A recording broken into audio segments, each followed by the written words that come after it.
నమస్తే రమగారు. నమస్తే జయ. రమగారు, మంచి స్టోరీ చెప్పండి. చెప్తాం. ఖలీఫా కథలు కొన్ని రకాలు చెప్తున్నాం కదా, ఖలీఫాదే ఇంకో కథ చెప్తాం. ఓకే. హారూన్ అల్ రషీద్ ఖలీఫాగా ఉన్న రోజుల్లో ఆయనకి తను చాలా దానపరుణని, తనకెంతో తరగని సంపద ఉందని ఆయన నమ్మకం. సాధారణంగా ఏంటంటే కొన్ని జాతుల్లో తమ సంపదలో 10వ వంతు దానం చేయాలనేది ఒక నియమం. వాళ్ళు జీవితాంతం దానం చేయాల్సిందే, వాళ్ళ మతంలో పద్ధతి అది. కానీ అలా చేసేవాళ్ళు అంటారు రమగారు, పూర్వకాలంలో చేస్తారు. ఇప్పటికీ కూడా ఈ రంజాన్ రోజుల్లో ప్రతిరోజు దానం చేస్తారు. ఖచ్చితంగా సంవత్సరానికి 10 లక్షల సంపాదన ఉంటే 1 లక్ష రూపాయలు దానం చేయటం అనే నియమం ఉంటుంది. మనం ఒక్కొక్కళ్ళు ఒక్కొక్క రకంగా అనుసరిస్తారు కదా. దాన నియమం, దాన ప్రక్రియ తప్పదు. ఖచ్చితంగా 10% దానం చేసేవాళ్ళు అప్పుడు ఉన్నారు, ఇప్పుడు ఉన్నారు. ఈ కలికాలంలో కూడా జరుగుతుంది అంటారా? ఏ కాలమైనా చేస్తారు జయ. లేకపోతే ఆకాశం అలా పైన ఉండదు, భూమి ఇలా కింద ఉండదు. అలాంటి వాళ్ళు ఉంటారు. అవును, ఆకాశానికి పందిరి గుంజలు వాళ్ళు ఉండటం వల్లే మనమంతా అలా దానం చేసేవాళ్ళు, ధర్మం చేసేవాళ్ళు, న్యాయంగానే ప్రవర్తించేవాళ్ళు, అస్సలు అబద్ధం ఆడని వాళ్ళు ఇప్పటికీ ఉన్నారు. కాబట్టి ఇంకా కలియుగాంతం ఇంకా దగ్గరలోకి రాలా మనకి. అదంతా పడిపోయాక అప్పుడు యుగాంతం అవుతుంది. కొద్దిమంది ఉంటారు. శాంతం లేదు అనుకోటానికి లేదు, ఉండదు.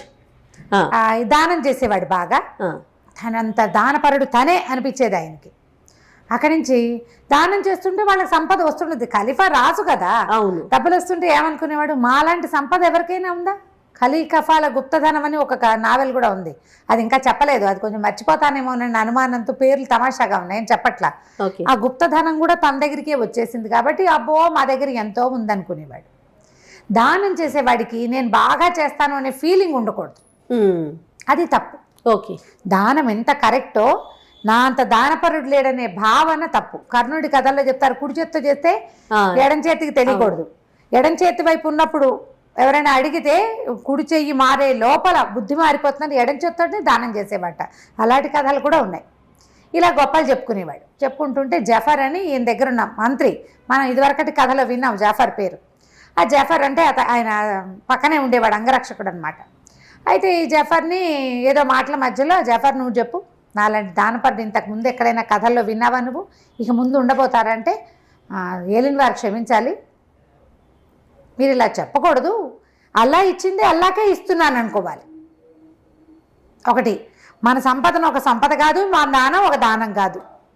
మీకంటే సంపద ఉన్నవాడు, మీకంటే దానం ఇచ్చేవాడు ఉన్నాడు, ఇంకా ఉన్నారు అనేసరికి కొళ్ళు మండిపోయింది. ఎంత నమ్మక ద్రోహివి నువ్వు నా దగ్గర తింటూ, నాతో ఉంటూ, నా పాలనలో ఉండి నేనిచ్చే దానాలన్నిటిని అనుభవిస్తూ ఇంత మాట అంటావా అన్నాడు. మాట అంటానికి ఏముంది ప్రభు, మీరు నిజం అడిగారో చెప్పారు. బస్రా నగరంలో ఒక కుర్రాడు ఉన్నాడు, వాడి పేరు అబూ అల్ కాసిం. వాడి పేరు కాసిం అని పిలుస్తారు, అబూ అని కూడా అంటారు. వా అబ్బాయి ఎంత దానపరుడు అంటే, వాడి దగ్గర ఎంత తరగని సంపద ఉందంటే, వాడు రోజు పుంఖాలుగా దానం చేసేస్తూ ఉంటాడు. ఏదో నాకు కలిగింది ఇచ్చానని దీనంగా మొహం పెడతాడు.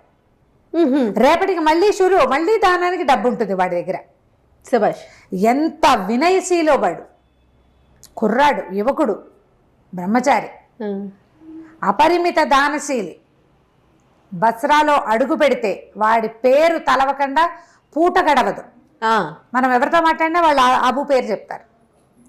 బస్రాలో వాడి చేతి దానం తీసుకొని ప్రాణి లేదంటే నమ్మాల్సిందే, మీరు లేరు ఎవరు అనేసరికి గొళ్ళు మండిపోయింది. జఫర్ని బంధించండి అని వీడి సంగతి చెప్తారు పొద్దున అన్నాడు. ఆయన కోపం వచ్చేసింది అనమాట. జఫర్ని బంధించేశారు. ఈయన రైరేమని పరిగెత్తుకుంటూ వెళ్ళిపోయాడు. ఇంత విసుగులు ఆయన ఏం చేశాడు, తన మందిరానికి వెళ్ళకుండా జనానాకి వెళ్ళాడు. అక్కడ ఈయన భార్య జుబేదా, రాణి జుబేదా ఆవిడ. ఈయన రివరివలాడుతూ వచ్చింది, మొహం ఎర్రగా అయిపోయింది. ఆయన కోపం వచ్చేసింది. తను అవమానింపబడ్డాడు. తను ఎదురుకుండా, రాజు ఎదురుకుండా భగవంతుడిని తప్ప ఇంకోళ్ళని కీర్తించకూడదు. ఎవడో మనిషి కీర్తించబడ్డాడు. ఆయన మొహం ఎర్రగా కందిపోయింది, ధుమధుమలాడుకుంటూ వచ్చాడు. పైగా ఆయనకి ఏం బాధగా ఉంది, ఎప్పటి నుంచో తనకి నమ్మకస్తుడైన జఫరు తనకి నమ్మక ద్రోహం చేశాడు. అతన్ని బంధించాల్సి వచ్చింది. ఆ కోపంతో ఆయన చాలా ధోరణిగా వచ్చాడు. వచ్చేసరికి ఈవిడేమనుకు, ఓహో ఈయన ఏదో మంచి కోపం మీద ఉన్నాడని ఆయనకి గులాబీల షర్బత్ ఇచ్చి చల్లబడతారనమాట. ఎండాకాలం వాడుకోండి, ఇది రూ అఫ్జా లాంటిది, మొగలి పువ్వులు అవి ఉండే పరిమళ ఉండే ఒక మంచి తాజా షర్బత్ ఒకటి ఇచ్చి ఆయనకి కాళ్ళ కింద నీళ్ళ గిన్నె ఒకటి పెట్టించి కాళ్ళు చల్లబడేలాగా చేసి కోపం తగ్గాక ఏమిటి సంగతి అని కనుక్కుంది. చెప్పాడు జఫర్ ఎంత నమ్మక ద్రోహి తెలుసా, నా ముందు వాడు ఎవరినో పొగిడాడన్నాడు. అనేసరికి ఆవిడంది, లేకుండా ఎందుకు పొగుడతాడండి, ఉన్నాడేమో అసలు కనుక్కోండి. బసరా ఎంత దూరం, 2-3 రోజుల ప్రయాణం, వెళ్తారు, ఎవరినో పంపించండి. వాడు అసలు బసరాలో వీడు చెప్పిన అబూ అల్ కాసిం ఉన్నాడా, కాసిం అనేవాడు ఉన్నాడా, వాడికి నిజంగా తరగని సంపద ఉందా, వాడు నిజంగా దానపరుడా, కనుక్కుంటే జఫర్ ఆ మాట అవునో కాదో తేలుతుంది మనకిను. వృధాగా జాఫర్కి శిక్ష వేయటం ఎందుకు, పైగా రేపొద్దున వీడికి శిరచ్ఛేదం చేయండి, ఇలాంటి మాటలు ఎందుకు మాట్లాడాలి, మనం కనుక్కుని మాట్లాడాలి కదా. ఇప్పుడు ఎవరో ఉన్నారని చెప్పకుండా ఫలానా ఊళ్ళో ఫలానా వాడు అన్నాడంటే నిజమై ఉండొచ్చు. దాంతో ఈయన కొంచెం చల్లబడ్డాడు. సరే ఏమనుకున్నాడు, సాధారణంగా జఫర్ ఇట్లాంటి పిచ్చి పిచ్చి మాటలు మాట్లాడేవాడు కాదు, చూడుగా చక్కగా మాట్లాడతాడు. అతను నా గురించి ఆలోచించుకుని సరే వాళ్ళెవరినో పంపటం ఎందుకు, ఆ బసరా నేనే వెళ్తా అన్నాడు. రాణిగారు 2-3 సార్లు వారిచ్చింది కానీ నేను వినేలాగలేడు. సర్లే అని వదిలిపెట్టేసి సరే ఏం చేశాడు, మర్నాడు పొద్దున ఈయన బయలుదేరి ఒక వ్యాపారస్తుడి వేషం వేసుకుని బసరా నగరానికి వెళ్ళాడు. ఓ 3 రోజుల ప్రయాణం చేశాడు ఒంటెల మీద. కొంత చిన్న పరివారాన్ని తీసుకెళ్ళాడు. ఎక్కువ మందిని, రాజుగారికి వీళ్ళు ఉంటారు కదా ఆంతరంగికులు కొంతమంది, ఆయనకి బోరు కొట్టకుండా ఉంచేవాళ్ళు సేవకులు, తర్వాత ఏమో మన అంగరక్షకులు కొంతమంది ఉంటారు. ఈ ఉన్న గుంపుని తీసుకుపోయాడు, చిన్న గుంపుని. వెళ్ళాక బసరా నగరంలో ఓ సత్రం ఏదో తీసుకున్నారు. తన మొత్తం గుంపు అంతటిని మీరు ఒక చోట ఉండండి, నాతో ఎవరు లేరన్న సినిమా ఇవ్వాలి ఇక్కడని చెప్పాడు. సరే అది కూడా అక్కడి నుంచి ఈ సత్రంలో నుంచి బయటకు వచ్చి ఎవరో ఒక చిన్న వ్యాపారస్తుడు ఒకడు ఉంటే, చిన్నవాడు అంటే మన చిరుతిండి అవి అమ్మేవాళ్ళు అట్లా వాళ్ళు కనపడ్డారు. కనపడితే ఏమంటే ఈ ఊళ్ళో అబూ అల్ కాసిం అని ఎవరో ఒక ఆయన ఉన్నట్ట అంటే, ఆ కాసిం పేరు తెలియని వాడు ఎవడండి, రాజుగారి ఇల్లు అన్నా తెలియదు కానీ ఒక కాసిం ఇల్లు తెలియని వాడు ఎవడు ఉండడు, ఆయన చేతి దానం తినని వాడి ఊళ్ళోనే లేడు, ఇగో ఇలాగ వెళ్ళాలి అలాగ వెళ్ళాలని దారి చూపించాడు. దారి చూపిస్తే సరే ఇతను ఏం చేశాడు, ఆ కాసిం గారింటికి బయలుదేరాడు. వెళ్తే అదొక చక్కటి సౌధం, చాలా బాగుంది. లోపలికి వెళ్ళాడు. ఆ బయటికి వెళ్ళి నేను బాగ్దాద్ నుంచి వచ్చిన ఒక వ్యాపారస్తుడిని అబు గారిని చూడడానికి వచ్చానని కబురు చేశాడు. ఒక బానిసల అంతా బానిసల మయం, బానిస అని ఆడ బానిస, మగ బానిస, నల్ల బానిస, తెల్ల బానిస ఇలా పేర్లు రాస్తారు ఆ కథలో. అక్కడి నుంచి బానిస లోపలికి వెళ్ళి వ్యాపారస్తుడు ఎవరు వచ్చారంటే ఆ ఇంటి యజమాని గబగబా పరిగెత్తుకుని లోపలికి ప్రవేశపెట్టమని ఆయన లోపలికి కూర్చోలే, ఆయనే వెళ్ళి బయటకు వచ్చాడు. ఆ వచ్చిన వాడు ఒక కుర్రాడు, మంచి స్ఫురద్రూపి, 25 ఏళ్ళు 28 ఏళ్ళు అలా ఉంటాయి. చక్కగా తలతల్లాడే బట్టలు అవి వేసుకున్నాడు, మంచి కళ్ళగా ఉన్నాడు, వినయశీలుగా కూడా ఉన్నాడు. రండి దయచేయండి, మా ఇల్లు పావనం చేశారు, ఏం పని మీద దయచేశారు, రండి వాళ్ళన్న ఆతిథ్యం స్వీకరిద్దురు కానీ అని చెప్పి లోపల తీసుకెళ్ళాడు. లోపల తీసుకెళ్తే ఎంత బాగుందో ఇల్లు చాలా బాగుంది భవనం. అక్కడి నుంచి అసలు పచ్చలతోటి వాటితోటి తోరణాలు, దీపాలకు బదులు కెంపులు, వాటి మీద ఒక దీపం పెట్టారు, ఒక్కొక్క కెంపు పెడితే ఈ దీపం కెంపు మీద పడి ఇట్లా వెలుగొస్తుంటుందన్నమాట. లోపలంతా చల్లగా ఉంది. కాళ్ళు కడుక్కోవడానికి నీళ్ళు ఇచ్చారు. ఆ నీళ్లు ఇవ్వటం ఏంటి, నువ్వు నీ చెబుతా నువ్వు పోసుకోమనలేదు, ఒక పెద్ద బయసిని తెచ్చి దాని నిండా చల్లటి నీళ్లు గులాబీ అత్తర్ లాంటిది ఏదో కలిపి అందులో కాళ్ళు పెట్టించారు. అక్కడి నుంచి తీసి మామూలు నీళ్ళల్లో పెట్టించారు. ఇంకోళ్ళు కాళ్ళు తుడిచారు, పక్క నుంచి గాలి విసురుతున్నారు. అసలు ఎంత బాగుందో, ఆశ్చర్యపోయాడు. ఊరిని ఏంటి ఇంత ఇల్లా, ఎవరికైనా ఇంత సేవ చేస్తారా అని ఆశ్చర్యపోయాడు. చక్కటి మంచి సుగంధ ద్రవ్యాలు వేసిన షర్బత్ ఒకటి పట్టుకొచ్చి ఇచ్చారు. ప్రయాణం ఎట్లా జరిగింది, మీరు ఏం వ్యాపారం చేయబోతారు, ఏవో 2-3 ముక్కలు అడిగాడు కానీ ఈయన సొంత వివరాలు అతనేం అడగటల్లా.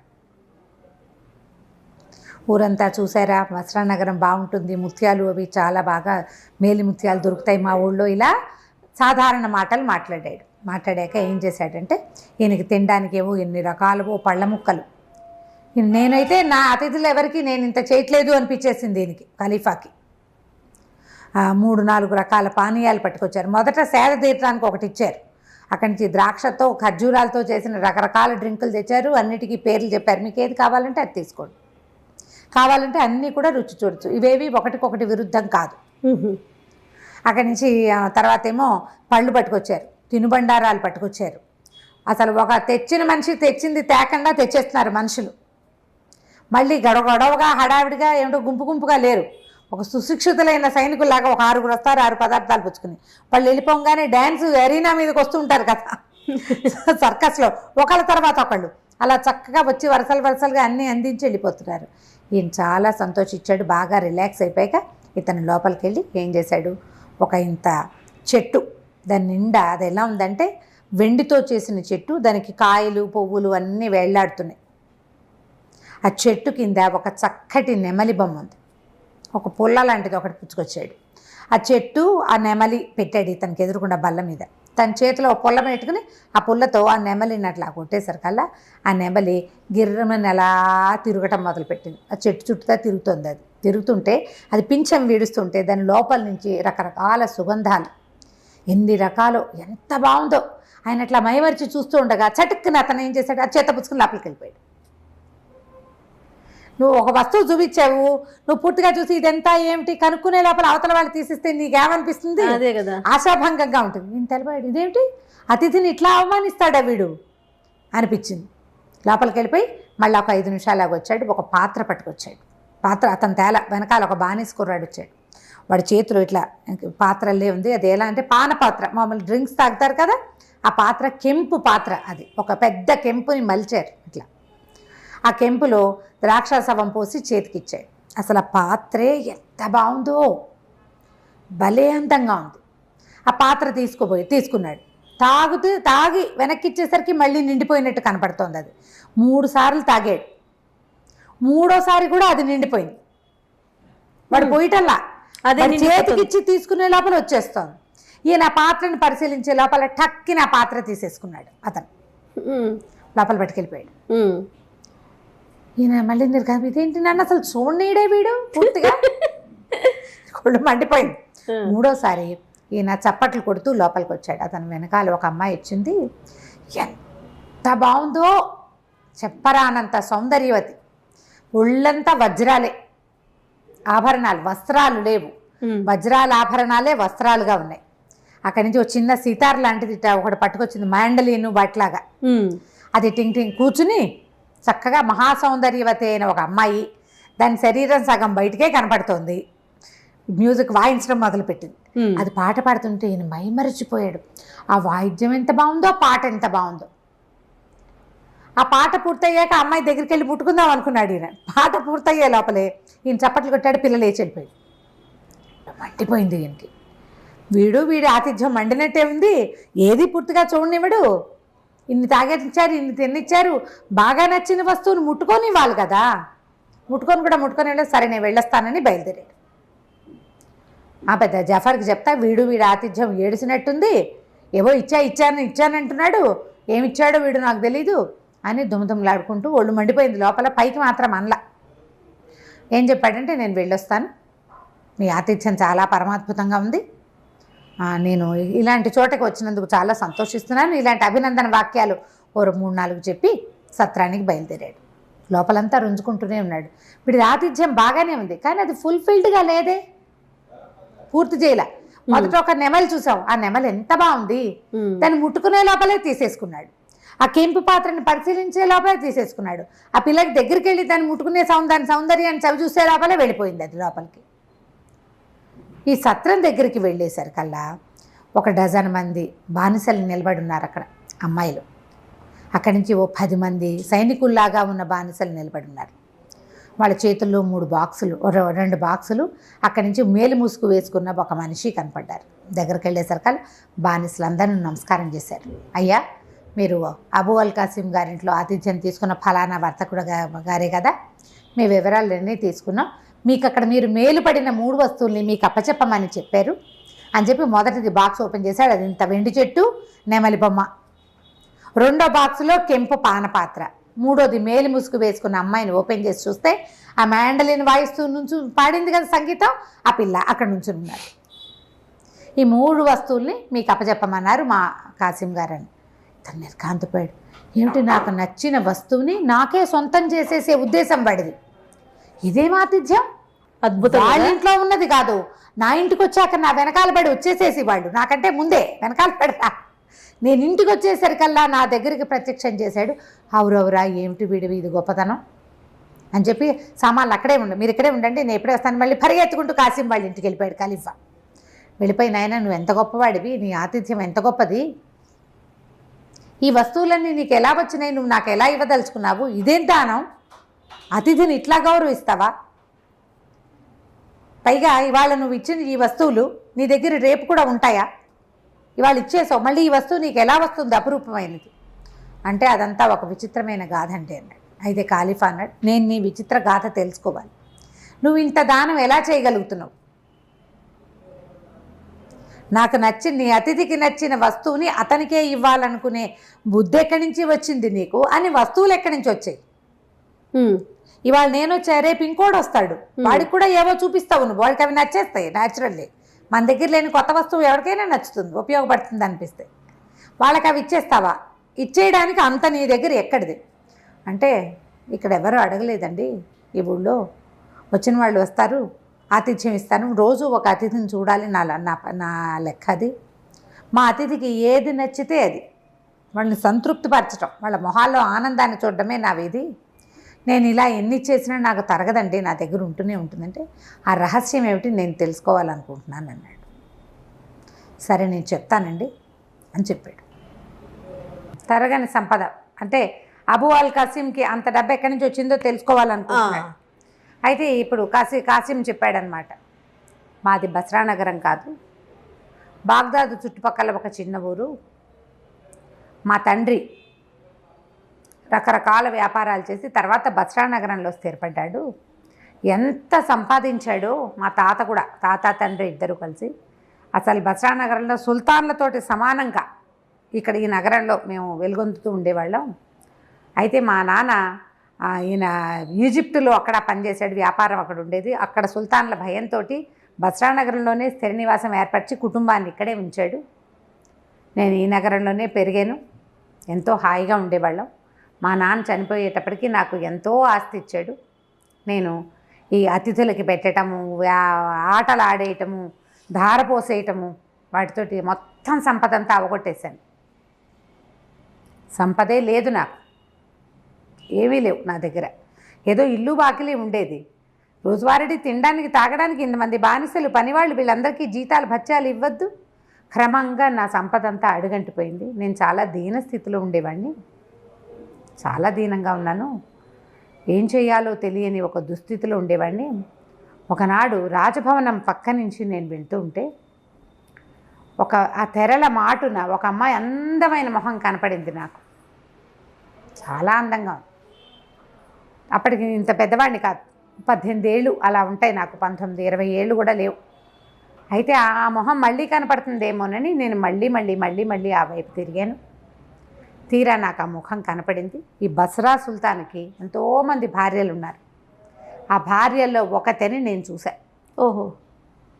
అయితే ఇంకా నాకు సంపద లేకపోయినా ఏదో తినడానికి ఉంది, నేను అక్కడక్కడే తిరుగుతూ ఆమెను ఆకర్షించడానికి ప్రయత్నం చేశాను, నా చిన్నతనంతో అనండి ఏదైనా కానీ. అయితే ఆమె ఏం చేసింది, కింద తోటలో తిరగడానికి వచ్చింది. నేను వెళ్ళి ఆమెను పలకరించాను, ఎవరికైనా తెలిస్తే కొంప మునిగిపోతుంది, నాకు నువ్వు నచ్చావు, కానీ బస్రా ఈ సుల్తాన్ భార్యలంటే సుల్తాన్ తోటి సంబంధ బాంధవ్యాలు ఉండవు, పాడుండవు, ఎవరికి వాళ్ళకి ఏవో ఒక మందిరం ఏర్పరుస్తారు, ఆ మందిరాల్లో పడుంటారు. వస్తే సుల్తాన్ ఒకసారి వస్తాడు ఎప్పుడో, సుల్తాన్ భార్య అని ముద్ర ఉంటుంది, ఇతరులు ఎవ్వరూ దాని వైపు చూడకూడదు, ఇంకా జనానాలోకి ప్రవేశపెట్టబడతారు. వాళ్ళు లోకల్ స్నేహాలు ఏమైనా చేసేస్తూ ఉంటారు, బయటపడితే ప్రాణాపాయం, పట్టుపడకుండా ఉంటే ఏదో వేషం వేస్తూ ఉంటారు. ఈ పిల్ల చాలా చిన్నది, ఇప్పటిదాకా నేను సుల్తాన్ మొహమై చూడలేదు, నేను అందగత్తనని ఉంచుకునే వాళ్ళుట. ఆ కథలో అలా కనపడుతుంది, మనకు మాత్రం ఏం తెలుసు, మనం చూసాము, మన దేశంలో జరిగే వ్యవహారం కాదు కదా, అంచేత మనకు తెలీదు. ఈ అరేబియన్ నైట్స్ కథల్లో అలాంటివి చూపిస్తారు. ఓకే. సంవత్సరానికి ఒకసారి కూడా సుల్తాన్తో గడిపే టర్న్ రాని వాళ్ళు కూడా ఉంటారు, అలా కూడా ఉంటుంది, ఆ కథల్లో చూపిస్తారు, మనకు తెలియదు. ఆ కథల్లో విని ఓహో కామోసుకో అనుకోవాలి మరి, అంతే. అయితే ఏమైంది, సరే ఏమందంటే నువ్వు రా మన ఇద్దరం స్పెండ్ చేద్దామని పిలిస్తే ఆనాటి రాత్రి ఆమె ఎలా దారి గుర్తు రాసిచ్చింది ఎట్లా రావాలో. ఆనాటి రాత్రి మేము పైకి వెళ్ళాం, మా కర్మగాలి ఆ రోజే సుల్తాన్ వచ్చే రోజు అయింది, ఆమె జీవితంలో మొదటి రోజు అదే. అబ్బా. అయితే ఇది ఎట్లా ఒక పెద్ద నదిని ఆనుకుని సౌధం, ఆ సౌధానికి ఒక పక్కన పెద్ద తోట అట్లా ఉన్నాయి. అయితే ఏమైంది, మేమిద్దరం మనసు విప్పి మాట్లాడుకున్నాం. చెప్పాను నేను, నాకేం సంపద లేదు, ఏమి లేదు, ఏమీ అక్కర్లేదు, ఈ సుల్తాన్ తోట ఉండటం ఎందుకు, ఒక మగవాడికి పరిచర్య చేస్తూ వాడు చక్కగా సంపాదించి పెడుతుంటే తినాలని, సాధారణ జీవితం గడపాలని కోరుకుంటున్నానని చెప్పింది. అమ్మాయి పేరు లబీబా. అనుకుంది, మేమిద్దరం ప్రేమించుకున్నాం. ఆ కాసేపట్లోనే ఒకళ్ళ మనసులో ఒకళ్ళకి పుచ్చుకున్నాం. ఇంతలో పెద్ద సందడి వచ్చింది. బానిసలు బోర్డంత మంది వచ్చారు. రాజు వచ్చే ముందు అట్లా వచ్చి అన్ని తలుపులు తీస్తారు. ప్రతి గది తలుపు తీయబడుతుంది. ఈ అమ్మాయి గది తీయబడింది. అమ్మో ఎవరో వస్తున్నారని నేను పారిపోయే లోపల, బానిసలంటే ఏదో మామూలుగా పనిచేసేవాళ్ళు కాదు, వాళ్ళు రాజుగారి వెనకాల ఉండేవాళ్ళు. ఒక రకంగా చెప్పాలంటే అంగరక్షకులు లాంటి వాళ్ళు. ఇద్దరు చెరో పక్కన ఒడిసి పట్టుకుని నన్ను లబీబాని కూడా నదిలోకి విసిరేసేశారు. రాజద్రోహ నేరం కింద ఆ అమ్మాయిని నదిలో పారేశారు, నన్ను కూడా పడేశారు. ఊహించని ఈ ప్రమాదానికి ఆ అమ్మాయి ఎటుకొట్టుపోయి చచ్చిపోయిందో ఏమో దొరకలేదు. నేను మాత్రం ఎట్లాగొట్లా ఆ నదిని దాటుకుని బయటపడ్డాను. బయటపడి దీన స్థితిలో ఉన్నాను. అయితే ఏమైందంటే వ్యాపారస్తుల బజార్లోకి వెళ్ళా. ఏం చేయాలో తెలియలే. భగ్నప్రేమికుడైపోయాడు వీడు. తన వల్ల తన పైకి వెళ్ళకుండా ఉంటే అమ్మాయి చచ్చిపోయేది కాదు. రోజు ఓసారి అమ్మాయి మొహం చూసి బతికేసేవాడు కనీసం. అయ్యో ఇంత పని చేశాను, నా వల్ల ఇలా జరిగిందని, నాకు కూడా చచ్చిపోదామని ఉంది. కానీ భగవంతుడు ఇచ్చిన జీవితాన్ని మనం అంతం చేయకూడదు. వాడు విసిరేశాడు, అమ్మాయి చచ్చిపోయింది, నేను చావలేదు కదా అంటే భగవంతుడికి నన్ను చంపడం ఇష్టం లేదనమాట. బతికుండమంటున్నాడని పరిదీన వదనంతో వ్యాపారస్తుల బజార్లో తిరుగుతున్నా. ఈ లోపల ఒక ఆయన కనపడ్డాడు. ఆయన ఎవర్రా నువ్వు, ఏమిట్రా అని అడిగితే నేను ఏం చేసి, ఇప్పుడు బాధగా ఉంది, నేను ఎంత పని చేశానో, నేను ఎంత దుర్మార్గుణ్ణి, నా వల్ల ఒక స్త్రీ చనిపోయింది, మా నాన్న ఇచ్చిన ఆస్తి అంతా తగలబెట్టేశాను అనగానే ఆయన చాలా ప్రేమగా నన్ను కావలించుకున్నాడు. నాకెవరూ లేరు, నువ్వు నాతో పాటు ఉండు కనరా, నీకు తండ్రిగా ఉంటాను నేను, నువ్వు నాతో ఉండని నన్ను తన ఇంటికి తీసుకెళ్ళాడు. అప్పుడప్పుడు ఇలా జరుగుతాయి. మనం ఒకళ్ళ మరణాలకి కారణమవుతాం, అలాగే ఒకళ్ళ అభ్యున్నతికి కూడా అనుకోకుండా మనం కారణమవుతాం. ఇప్పుడు ఆ అమ్మాయి చనిపోకపోతే నువ్వు నా దగ్గరికి చేరేవాడివి కాదు. చూసావా అమ్మాయి నీ ఉన్నతికి కారణమైంది అని నన్ను ఒప్పించాడు. నేను ఆయనతో పాటు ఉన్నాను. 3 సంవత్సరాలు ఆయనతో పాటే ఉన్నాను. ఆయనకి ఎంతో సంపద ఉంది. ఆయన వ్యాపారం ఏర్పరచడం అన్నీ నేర్పించాడు. ఆయనకి చావు మరణకాలం వచ్చినప్పుడు ఆయన చెప్పాడు, నాయన ఈ సంపద మనకి తరగని సంపద ఉంది. ఈ సంపద మనకి ఎట్లా పెరుగుతుందంటే నిరంతరము దానం చేయాలి, ప్రతిరోజు అతిథి పూజ చేయాలని తన సంపద అంతటినీ నాకు అప్పచెప్పాడు. ఆయన మరణించాడు, నేను ఆయన కొడుగ్గా ఉండిపోయా. రోజు ఇలాగే దానం చేస్తా. క్రమంగా నాకు ఈ డబ్బు ఎక్కడి నుంచి వస్తోందన్న అనుమానం మొదలైంది.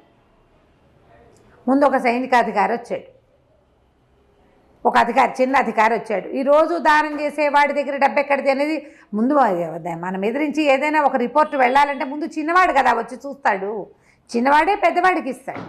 ఈ చిన్నవాడు వచ్చాడు. వచ్చినప్పుడు ఏం చెప్పాడంటే, మా ఇంట్లో ఒకే ఒక ఆవు ఉండేది, ఆ ఆవు కూడా తిండి లేదు, ఈ మధ్య చచ్చిపోయింది, మాకు రొట్టెలు లేవు, పాలు లేవు, ఆవు లేదు అని చెప్పాడు.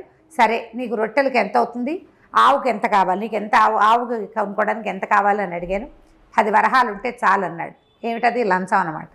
10 కాదు 100 ఇస్తా, నెలకి 100 వరహాలు ఇస్తాను, తీసుకెళ్ళు, నువ్వు ఎక్కడుంటే అక్కడికి మీ ఇంటికి పంపిస్తా, ఈ దానం ఎక్కడి నుంచి చేస్తున్నానో నువ్వు అడగద్దు అని చెప్పాడు. సరేనన్నాడు. అప్పటి నుంచి ఇప్పటిదాకా వాళ్ళ ఇంటికి ప్రతి నెల 100 వరహాలు వెళ్ళిపోతాయి, వాడి పని అయిపోతాం. అక్కడి నుంచి ఒక కాజీ గారు వచ్చారు. నాయన ఏం పుణ్యకార్యం చేయాలి, ప్రతివాడికి తన దగ్గర ఎంత ఉంటే అందులో 10వ వంతు దానం చేయాలని చెప్పాడు. ప్రార్థనా మందిరంలో రోజు మీరు భోజనం పెడతారు. ఏం పెడతారు, రొట్టెలు, ఓ కూర, ఓ లస్సీ ఇస్తారు, మజ్జిగ ఇస్తారు, లేదా పానీయ ద్రాక్షాసవం లాంటిది ఇస్తారు. రొట్టెలు ఒక కూరయే కాదు, రొట్టెలతో పాటు 2 కూరలు, ఒక పప్పు, ఒక తినుబండారం తీపి, ఈ ద్రాక్షాసవం ఏదో ఒక షర్బత్ కాకుండా ద్రాక్షాసవం నేను ఏర్పాటు చేస్తాను. రోజు 1000 మంది తింటారు ఆ ప్రార్థనా మందిరంలో. మధ్యాహ్నం భోజనం పెట్టేస్తారు. ఏముంది, రొట్టెలు దొరుకుతాయి, ఒక కాస్త ఏదో షర్బత్ దొరుకుతుంది, అందులో ఒక కూర దొరుకుతుంది. మధ్యాహ్నం తాత్కాలిక భోజనం ఎవరికైనా దొరికేస్తుంది. అలా కాదు, అద్భుతమైన భోజనం పెడతా, ఇంకా మీరేం మాట్లాడకండి అని చెప్పాడు. ఆయన కూడా ఒప్పుకున్నాడు. రోజు ప్రార్థనా మందిరాలకి భోజనం మన ఇంటి దగ్గర నుంచే వెళ్తుంది. అయిందా? అక్కడి నుంచి ఒక పెద్ద అధికారి వచ్చాడు, పైవాడు. ఈ నగరంలో ఇంతంత దానాలు చేసేవాడు ఈ పరిస్థితిలో ఉన్నాడు అని సుల్తానికి చెప్పాలా వద్దా? చెప్పక్కర్లేదు. నా దగ్గరికి ఎక్కడి నుంచి డబ్బు వస్తుందో, నేను ఏం వ్యాపారం చేస్తానో మీకు లెక్కలక్కర్లా, మీకు ఏ లెక్క కావాలో అడగండి అని చెప్పాను. అతను నెలకి 1000 వరహాలు కావాలన్నాడు. నేను మిగిలిన వాళ్ళకి పంచాలన్నాడు, మాట్లాడకుండా ఉండడానికి. ఇలా లంచాలు ఇచ్చేస్తున్నా. వాళ్ళు వెళ్ళిపోతూ ఉంటాయి, డబ్బులు వెళ్ళిపోతాయి. అది కూడా దానం కిందే నేను భావిస్తున్నాను. లంచాన్ని కూడా నేను దానంగానే భావిస్తున్నాను. నేను నిరంతరం నాకు రోజు ఒక అతిథిని ఖచ్చితంగా నేను తెచ్చుకుంటా. వాకిట్లోకి వచ్చిన వాళ్ళని ఎవరినైనా తీసుకొస్తాను, వాళ్ళకి ఏది నచ్చితే అది ఇచ్చేస్తా. మరి ఇట్లా నీ దగ్గర సంపద తరిగిపోలేదా? ఎట్లా ఉంది నీకు ఆ సంపద? ఎక్కడిది? ఎవరిచ్చారు అంటే అతనే ఇచ్చాడని చెప్పాడు కదా.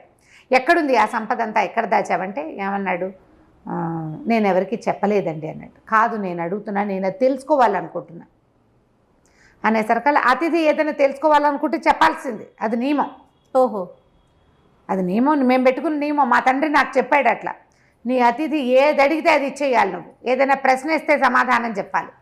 అందుకే ఈ కథ అంతా చెప్పా. సరే రండి, నేను మీకు చూపిస్తా. కాకపోతే ఏంటంటే మీ కళ్ళకు గంతలు కడతాను. నా దగ్గర ఎంత సంపద ఉందో చూదురు కానీ మీరు.